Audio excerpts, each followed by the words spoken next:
Assalamualaikum warahmatullahi wabarakatuh. Hai semuanya, akhi ukhti. Perkenalkan, nama saya Salva Apriliana dari Pondok Pesantren Darul Ma'arif Kampus Hijau Kapulangan Karangampel Indramayu. Di kesempatan kali ini, saya akan menjelaskan materi nahwu dari kitab Imriti yang pernah saya pelajari mengenai tanda-tanda i'rab rafa. Pasti di sini Ahi dan Uhti udah pada tahu apa itu i'rob, apa itu macam-macam i'rob. Nah, oleh karena itu langsung kita masuk ke materinya. Oke, jadi i'rob rofa memiliki 4 tanda Ahi Uhti. Yang pertama ada domah, yang kedua ada wawu, yang ketiga ada alif, dan yang keempat ada nun. Untuk yang saat ini kita pelajari yang tanda domah terlebih dahulu. Domah menjadi alamat i'rab rofa pada 4 tempat.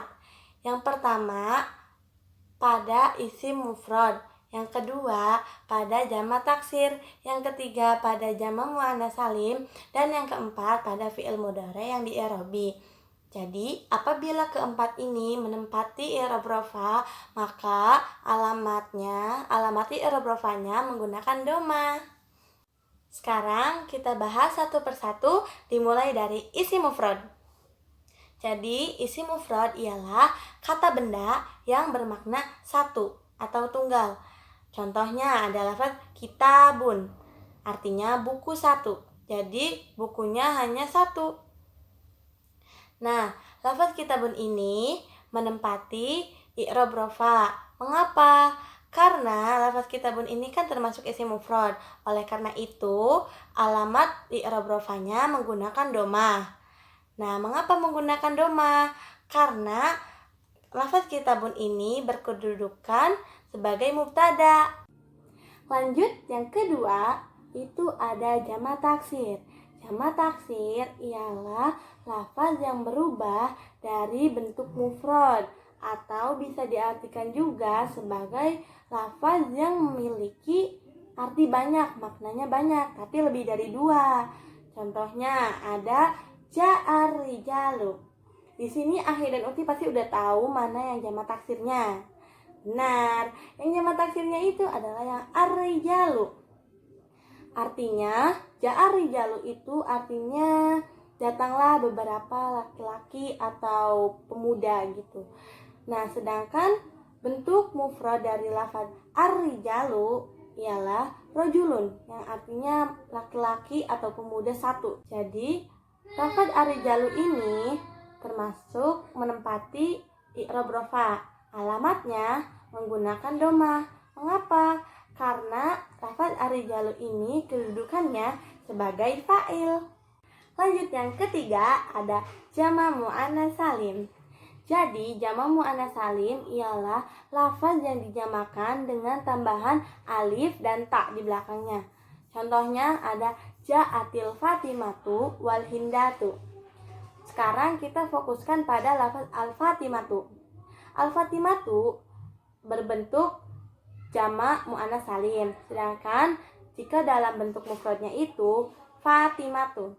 Bisa kita perhatikan di sini, jika fatimatun diubah menjadi bentuk jamak muannats salim, itu ada tambahan alif dan ta di belakangnya. Tetapi tidak semua lafaz bisa dijadikan ke dalam bentuk jamak muannats salim. Hanya lafaz-lafaz yang berbentuk muannats baik secara lafaz maupun maknanya yang bisa diubah ke bentuk jamak muannats salim. Lafaz al-fatimatu ini juga menempati alamat i'rab rafa Uti. Udah jelas tandanya itu menggunakan domah. Mengapa? Karena al-fatimatu ini merupakan jamak muannats salim dan juga kedudukannya sebagai fa'il. Oleh karena itu, al-fatimatu juga menempati i'rab rafa dengan tanda domah. Yang keempat ada fi'il mudhari yang di-i'rabi. Maksudnya adalah fi'il mudhari'nya itu tidak bertemuan dengan dhamir tasniyah ataupun wawu jamak dan juga tidak bertemuan dengan dhamir muannats mukhatabah. Contohnya adalah lafaz yadribu. Jadi bisa kita perhatikan di sini, lafaz jar ribu ini tidak kemasukan domir tasniyah ataupun wawu jama dan juga domir muannas mukhatabah. Jadi bisa kita simpulkan bahwa lafaz jar ribu ini menempati i'rab rofa dengan alamat domah. Alamat i'rab rofanya menggunakan domah karena lafaz jar ribu ini tidak kemasukan wawu jama, domir tasniyah dan juga domir muannas mukhatabah.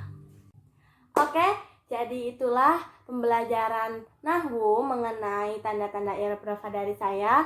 Semoga Ahi dan Uti bisa paham dan juga ilmunya dapat bermanfaat. Mohon maaf apabila ada kesalahan pengucapan selama pembelajaran tadi.